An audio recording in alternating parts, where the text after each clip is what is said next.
ko'p korxonalar aylanma mablag' uchun kredit olmoqchi bo'ladi. Aylanma mablag'da juda ham katta ehtiyoj bor ko'p korxonalarda.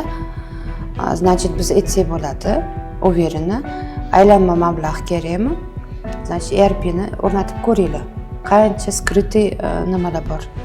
Pullar yashirilgan. Xuddi siz aytgandek, bitta xodim oyligi necha pul? Deylik, 5 million deylik, O'sha sklad xodimini qo'ymaslik, ya'ni omborchi qo'ymaslikni evaziga biz borib bitta audit qilganimiz o'zimizdan inventarizatsiya qilib $500 ming xomashyo chiqib kelgan. Rahbar aytibdi, menga 300 ming degansizlar.